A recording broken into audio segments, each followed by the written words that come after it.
through the process of asking God, why am I going through this? Why is this happening to me? There was a point that God stopped me and say, look at it again. Look at what is going on, because in the process of you losing the girl, I am actually changing destiny.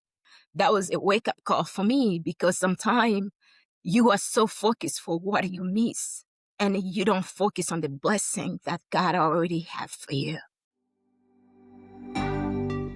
Stories stir the soul. Stories reveal. And stories heal. In this podcast, we will give you an inside look at someone who's had a life-changing breakthrough. Real people, real stories with real breakthroughs. As a health and wellness expert and coach, and Todd as a men's mentor, we've seen firsthand what God can do when it comes to a breakthrough. So lean in, listen well. This could be your biggest breakthrough.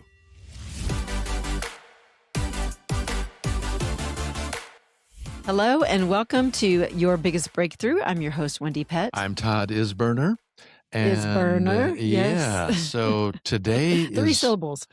one of those interviews today that you really have to pay attention to, because there's so many like drop the mic moments of what you're going to hear. True. And one of the things that really strikes me, Wendy, Yes. is that even we're going to talk about the title of her book in a moment here, but there's like this anomaly, like in the midst of pain, can you really find joy?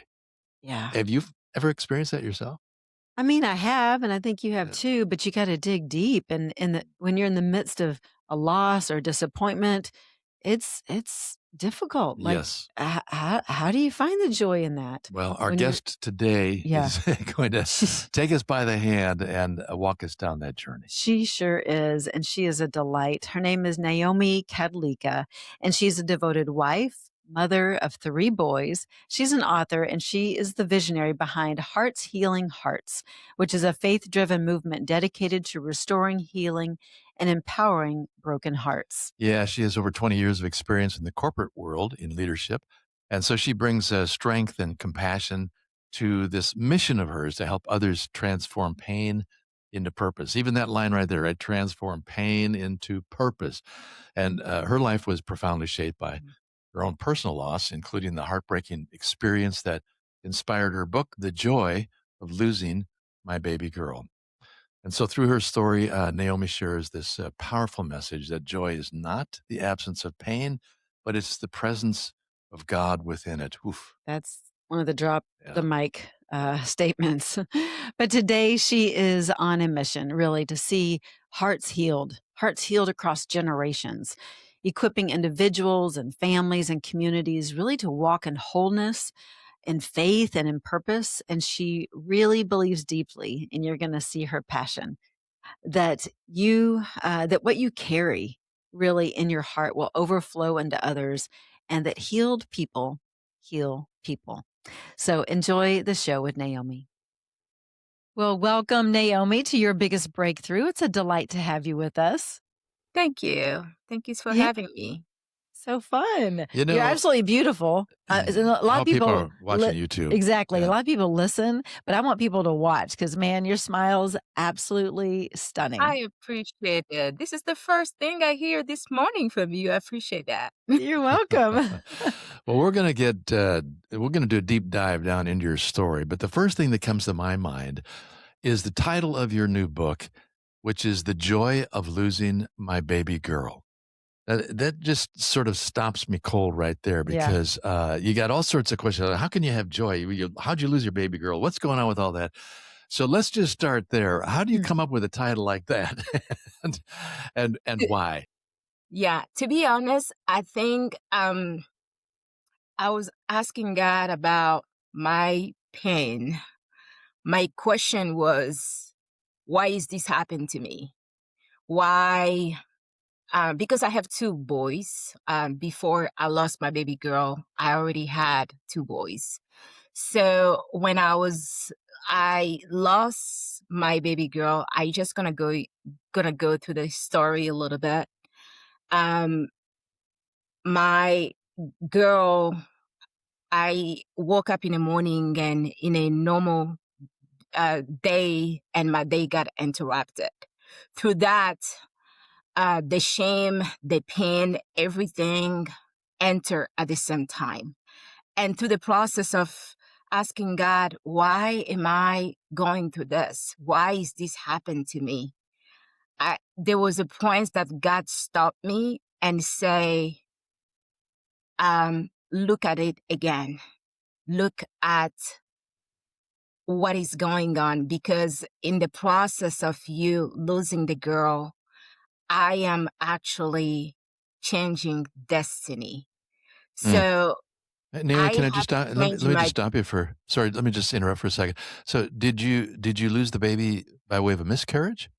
No, it was not a miscarriage. My Uh, daughter, she was stillborn. oh, So I was pregnant, 17 weeks pregnant. My husband was not home, and I woke up in the morning, and um, my water broke and end up in a hospital for 3 months.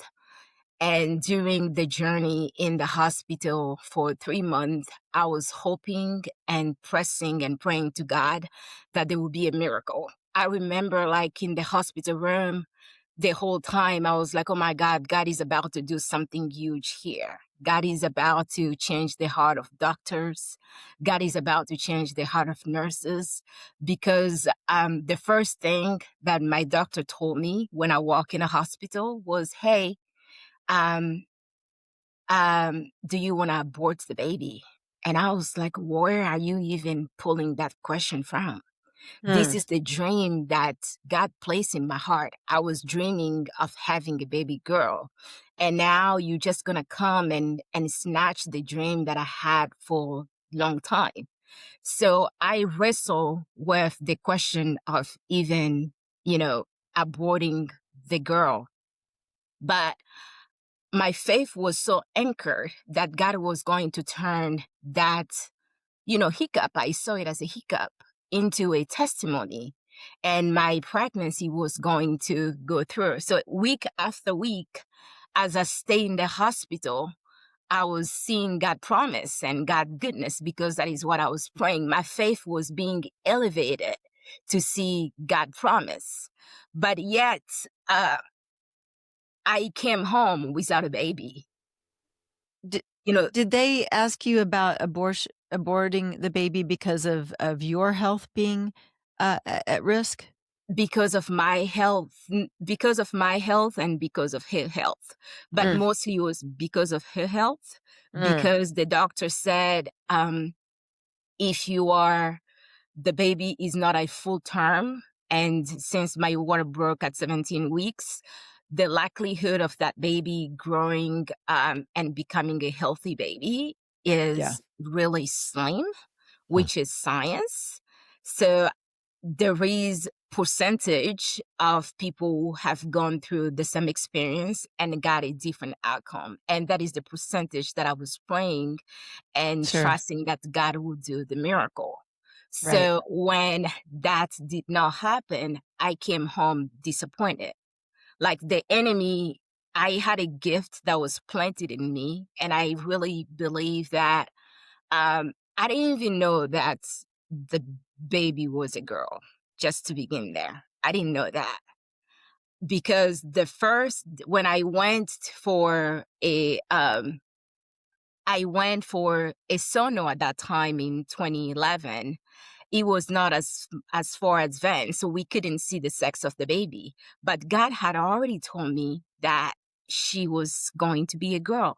So I Mm. stand on the promise knowing that she was going to be a girl, and all the dream that I've had all these years will come to its completion.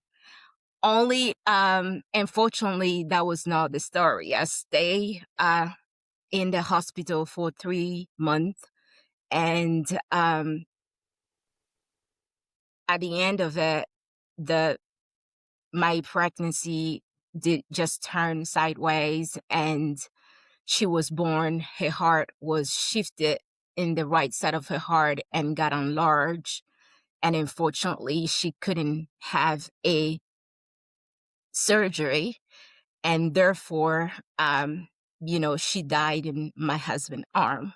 Mm, Mm. But mm, my husband was carrying her I whispered to my husband, breathe in her, because that is the faith that I had. I really thought that if he breathed in her, she would leave. And it didn't. So I resented my husband. I resented everything that moved. I resented myself. I resented God. Mm. So that was the journey.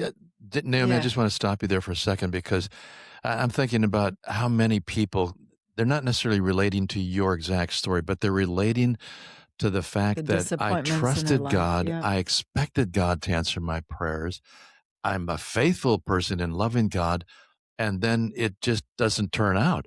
So Yeah. it is so devastating. It's understandable why you were going through those emotions. So what happened next? How did you start to work your way through? Because Yeah. those kinds of emotions are so Deep. real, Yeah. and we get so confused about, oh God, who are you exactly and where are you? So many people ask that question.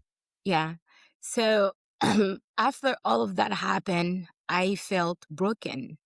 I felt that I didn't have anything else um I didn't have anything else to go after. What is even the point? I found myself into, I would say, even depression, because I Yeah. remember I was in so much depression that I didn't even care for the blessing that I already had. Like, Mm. I already had the two 2 boys. boys. Yeah. I didn't Wow. even was able to take care of them. And I remember I received a call from the school. One of the teacher told me, "Hey, your kids are you guys going through something in your family, because your kids, they are not able to eat. They are not playing. I don't know what is going on." That was a wake up call for me, because sometimes you are so focused for what you miss, and you don't focus on the blessing that God already have for you. Wow. Ugh, Yeah. that's So Wow. powerful, Mm. Naomi. yeah, Honestly, like, that brings tears to my Yeah. eyes and yeah, conviction to my heart yeah, because I think we all sometimes, at one time or another, we skim over the blessing and we yeah. focus on what isn't there and what isn't right and how and why God, and yet he's like, "No," like you said, "Shift your gaze on me and what I've already given you," and wow, just powerful, powerful. So how did you react when you heard from the And teacher that the boys I weren't doing well? I I reacted. I went to the school and grabbed my boys and love on them. But at the same time, there was a card that our pastor had sent to me and referred to me to a group of ladies that were going through miscarriage. I had received that card, just ignore it, but I grabbed it because I needed community. I needed to, go somewhere. And God is so faithful. I tried to drive to this community of ladies 2 times. I never entered the door. I would get to the door, turn back in, and go home. I would get to the door, turn, and go back home, Wow. until I feel an urgency one time that you have to go. And I went and met two women's. One of them, she was on her fourth miscarriage without any baby, and she was hosting this group. And another one, she had one baby and she was on her third miscarriage. But I had two boys. My perspective changed, and I was like, why am I complaining when this woman is hosting this group without any baby? She's on her fourth miscarriage. She emptied her bank accounts to go to fertility treatment. So my prayer changed to, why is this happened to me, to, what now, God? What now? Yeah. Wow. What were you expecting? I'm just curious when you're wondering what now, what were you expecting or hoping for? I remember I telling God that, hey, if you had me in a timeout, that means there is something good that you're going to do to use me. That's good. There That's is That's good. good. no way that you're going to Uh, place me in a timeout for no reason. Make it worth it. My prayer switched from, I came home without a baby, but my body tells me that I'm in pain. My body tells me, I remember one time I'm walking at church. after not being at church for a while, and someone saw me in the hallway and it's like, hey, how far along are you? I just lost my baby. And I Oh, looked at her, I was like, yeah, I just lost my baby. So my body was telling me everything that I didn't have. So wow. I told Wow. God, I was like, hey, if you had to put me on a timeout, if you had me sit it down for me to make it worthwhile. So that's how I love, like how the Bible says that it's so close to the brokenhearted. Yes, I yes. love, like, one of my favorite verse is, the joy of the Lord is my strength. It's not like you have your own strength to do the thing. Is now you tap in on God's strength to be able to supplement the things that you don't have at that time. That's So right. that was my prayer. I was like, God, well, if you had me sit it down, I think make it worthwhile. And that's So how good. I had to repeat that voice to me all the time. Mm. Instead of now seeing why I didn't have what I didn't have, I start seeing journey, and God start showing me how his hand was throughout the whole process. Beautiful. Throughout the whole process, I remember one of the things that my mom had a history of miscarriage. She lost 11 kids. Wow. I, Wow, Oh my. Naomi. I didn't even know. I didn't know that she lost that many kids. I recall, at 5 years old, my brother was 4. He died in front of me. That I had memory. But prior to that, she went through so many history of miscarriages and stillborn and all these crazy pregnancies that I was not aware. So when I was in a hospital, because we had 2 kids, I wanted my mom to come and help me, stay with the kids so my husband will continue to work. My mom couldn't come. Um, there were like all kind of circumstances that just block her from coming. It was so weird. She was coming to visit us almost like every year, but for whatever reason, the And from time that I where? meet, she was coming from the Congo. From But Congo. she been Yeah. coming here to visit in this country since 1985. So this was not like a journey she hadn't taken before. She came and visited so many times. But when I needed her the most, she couldn't come. So I asked God, I was like, hey, God, why my mom, I need her the most right now to come and help me, to help me with the kids. Why she's not here? And God told me that she was not an assignment for you. She was not the person assigned to you for this journey because she's not healed. She's broken. She was going to use your journey as a remembrance of all the pain that she had to go through, and she was not going to help you. This is Mm, between you and I. that's so good. You know, Naomi, I mean, I can't even imagine just what you have gone through, and then your mother, what she has gone through. I mean, devastating. And so many women have gone through dealing with miscarriages. But you talk about how joy is not the pain of, or the absence of pain. And I think that's just such a profound message. And so let's kind of tap into that a little bit more, because obviously we're talking about the pain, but let's talk about how the joy is there also in the midst of the pain. Yeah. The joy can be found in pain when you don't lean on your own strength. Right. When you finally switch I think I talk about the posture of your heart. The way you find joy is not like pain is not there, because the two does not coexist. But That's the good. way you find them is when you start looking at pain as as something that is preventing you from achieving the grace of God. You're looking at pain. A pain is just a situation that's come through our life. We all go through pain. People go through divorce. You lose a child, like my own story, or you lose a job. We all have those kind of pain that's come. But when you stop looking at pain for what pain is and start trying to find the posture of your heart, which is looking at the high priest, looking at God as the source of knowing the beginning and the end, through that pain, it can turn that pain and use it for its purpose. And the purpose can be joyful. And that is how I found my joy. I found my joy because I was able to see that God was in my pain throughout.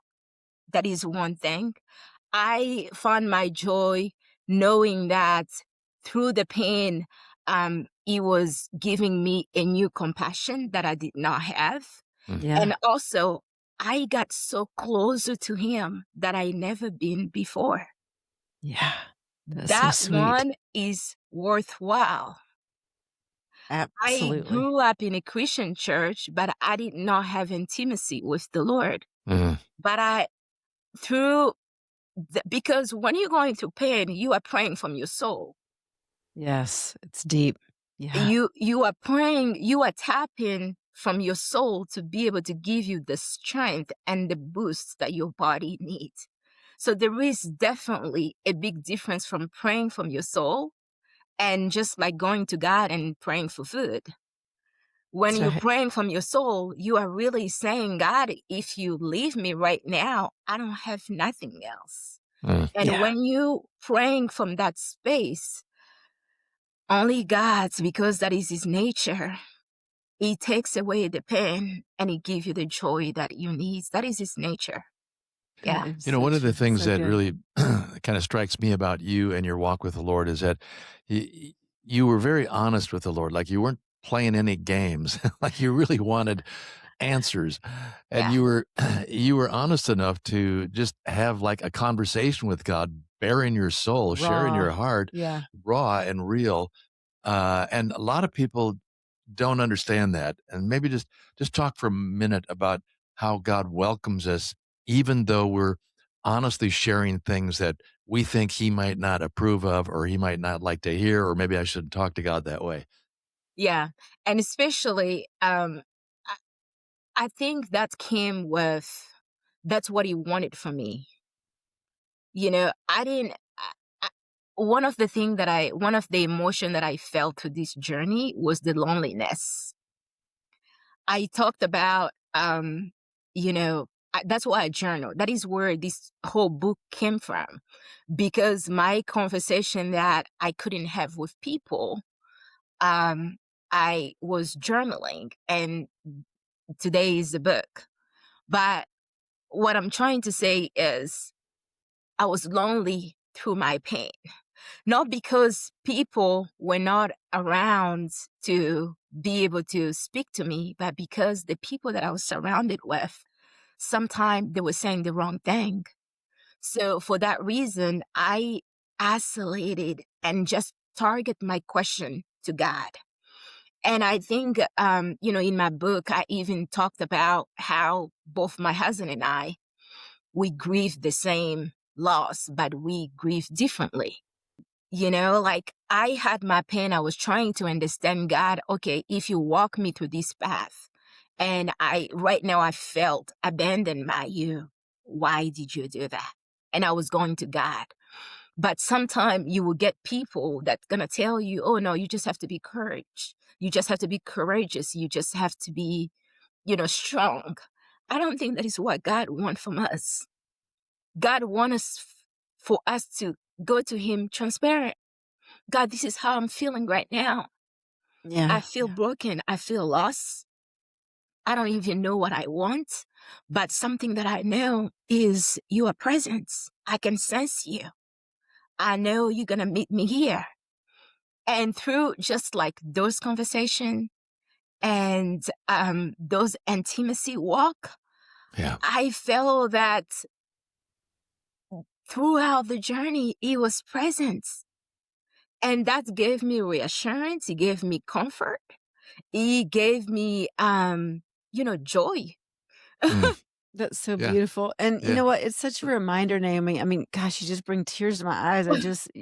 It's just, you're so precious. You just really are. But I just think about how we want to help. Like, we want to help our friends and our family members that are hurting. And it's true. Sometimes we just don't have the right thing to say. Yeah, And it's a problem.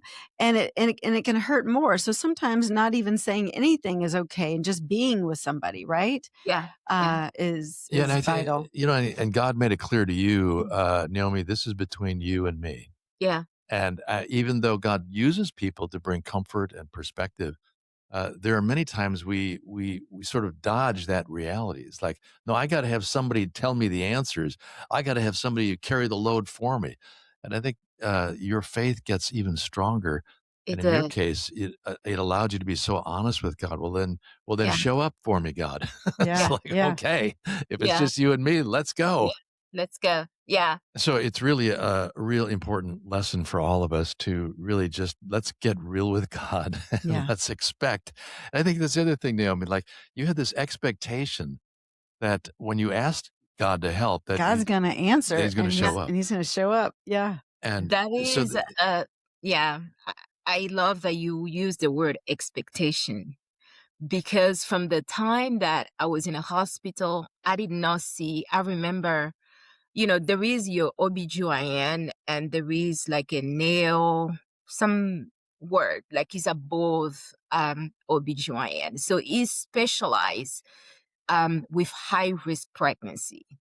So he went to school way longer. I had one of those doctor. And anytime that I talked to him, he gave me fact.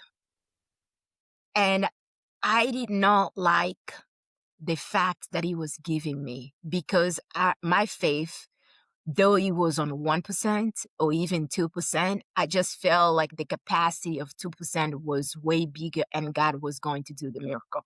So my Yes. prayer as I was laying down in the hospital room was, oh my God, I cannot wait to see how like this whole place just gonna be like it's such a miracle. This place is about to turn around because God is about to show up and just change this whole place because I'm going to walk with a baby that is perfectly healthy. That's how my faith prayer was, that elevation. So Yeah. when all of that didn't happen, I got disappointed and I was very like honest with God. But also through the journey, I God removed everyone that this assignment was not for them. Because sometimes, when you go into the journey, you think like your family member are the ones to be present there to help you. Like in the case I told you, like my mom, or sometime, even your husband is not in that Yeah. assignment. uh, So God had to show me that this was not between all those people. It was between you and I. I just wanted your faith to be anchored only on me. And that gave me, I remember when I resented at my husband that he did not breathe on my daughter, or even the day my water broke, he was not home. So God showed me, it was like, yeah, I did not want him to be at home. Because if something had happened the day before, then you were going to blame him. You were going to blame him because you are looking for the reason in the wrong place, in the wrong people. Just keep Wow. your eyes focused on me. That is a message for oh boy, somebody yeah. listening today, Mhm. Naomi, because I think too often people want to blame. They want to point to somebody, well, you should have been there, or you should have said this or done that. But like you said, God just wants it to be between him and us, and yet we try to bring in other people, and it doesn't go according to plan. So that's well stated, and I know someone needed to hear that. But when people are around us, because that's the way it is, we have family members, we have Yeah. friends, we have our congregation, different community. People are around us. So how do we invite people to come into our space when we are grieving or when we are in this kind of place of not understanding and maybe lonely, and yet people do want to help? How do we let them in without pushing them away? Something that, and I think this came with a lot of question to God, because I already gave an example for my mom. This is what I believe. I just gonna go clear first, and then I will give example. God, anytime that God is walking you through, and I, for me, like truly believe that the season of loss going through losing my baby girl was actually a journey that God hand was throughout. He showed me throughout, like every single steps, how he was present. So God usually assign the right people for your assignment. And everyone around you are not those people. I had Right. a friend that she will come in the hospital room and will play crosswords, and we will play card. She would stay with me like the whole time, and she just came and sat with me. She was like a miracle for me in that season to do Wow. that. I had this lady for my small group at church that I just met, and I started attending this small group about maybe 2 weeks earlier before all this happened. This is the person that when I was in a hospital, she will come and give my husband a break and took the kids at the park and rally all the women within the group to come and provide a meal to my family and all of that. So though I did not have like my direct family to help me through that season, but God had the people that were assigned to me, dispatch, to come and help me in that season. And you allowed them to help, and that's Yeah, another thing. So many people don't allow that. So I'm so it glad was you very did. Yeah. painful Well, because a lot of us, we do not want, letting our guard down, I would say, or want let people in. But I think there was an attitude of my heart that was being shifted in that time. And the more I was leaning to what God was doing through me, I was willing to allow other to come in and serve me as, because they Yeah. were assigned to my blessing to come and serve me. So you cannot block somebody else's blessing. I love that. And it blessed And it them to blessed serve them. you. Yeah. Yeah. Yeah. But I mean, the fact that the terminology that you're using, that they are Yeah. assigned and It's then they've true. been dispatched. and, and I mean, it's a message for me to make certain I'm listening to God when I'm on Yeah. assignment, and not, That you're being Yeah. dispatched. and then I'm being Yeah. Yes, dispatched. Yeah. yes. And not hold Yeah. back. There are so Yeah. many of us who, honestly, when we're trying to help a person who has gone through something so traumatic, we feel helpless and like, I don't have Yeah. the words. You I don't know wouldn't know what to exactly say. what to do. So you Yeah. back off, not realizing that even just your presence, like your friend, Yeah. can bring Yeah. healing. I'm going to tell you something and you will be surprised. So when my water broke, I already mentioned earlier that my husband was not home. I called my neighbor, which was my friend, to come and drive me at the hospital because I still had the kids at home at that time. I needed someone to drop them at school and, take me to the hospital. She came and helped me, took the kids at school, and drive me to the hospital. She left me at the hospital. I was in the hospital for 3 months. She never came back. She never Mm. called. Really? Even when I lost the Yeah. baby, she never came, not even to the funeral. I was mad Wow. at her, Mm. but She just didn't know she didn't how know to how. show up. God Yeah. had to show me her heart and Yeah. say, you got to release her. Her assignment was carrying you to the doctor. All the other thing was not for her. So That's you good. have to Wow. That release is her. huge. And I released her. Yeah. At 300%. I was like, oh, Lord, thank you. Wow. Because it's not that she didn't care or not love No, you or no, wasn't how? concerned, just didn't know Yeah, what. Yes, wasn't yeah, equipped. All Wow. those kinds of yeah, circumstances, as you look back in yeah, hindsight, provided such invaluable insight for you into who God is and how he yes, works. Not what you want him to do, but understanding more that he is so trustworthy even when we don't fully get yes. it and we wish that he would act differently or do things differently. And that whole experience has drawn you so closer to the heart of God. It's why your faith is so strong. But for those who are struggling right now, Naomi, and wish they had that kind of understanding of God and that kind of trust and love for God, but they're not there. Can you just help them a little bit find a way to start that journey or to get a little closer to getting there? I mm, I usually say that, God is very gentle. He does not rush us because I love that the way that he pursue us is through his encounter. And sometimes he chooses different journey for different people to encounter him. And I know that sometimes a lot of people, like when you're going through a journey that it's so unclear, uh, and that is where the enemy come, kill, steal, and destroy, right?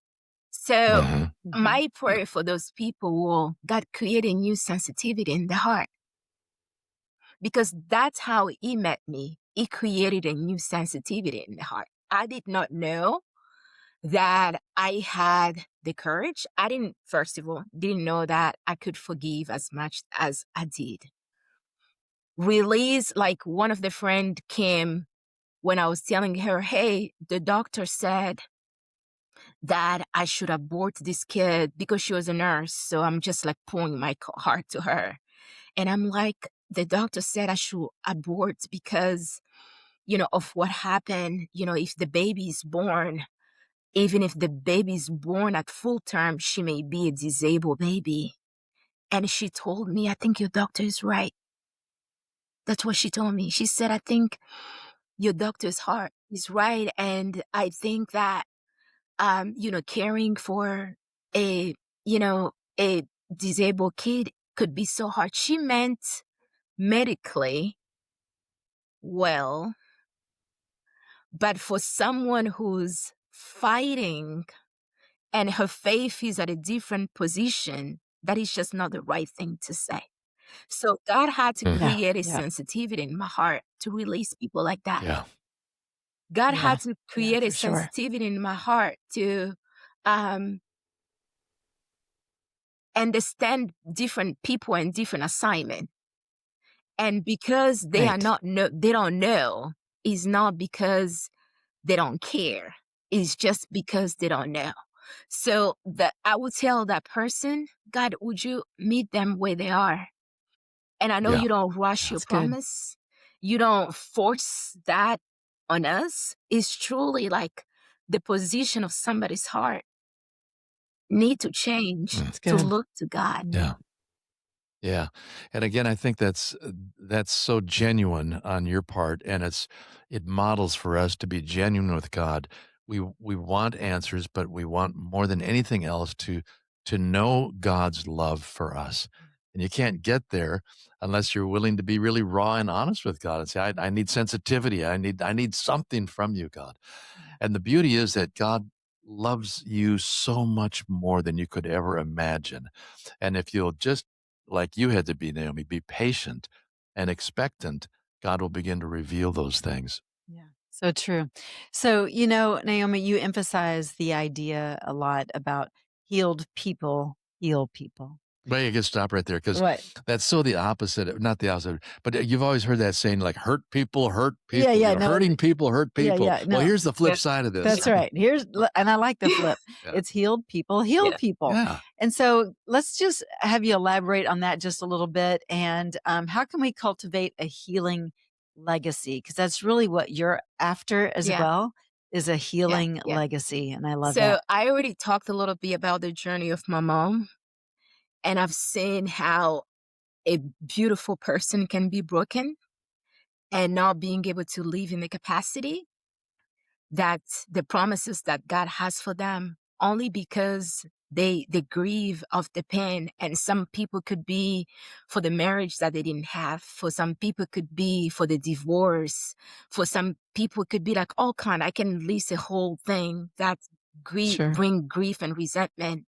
And anytime that pain come, the only thing that it come to do is pretty much counterfeit God blessing, God promises.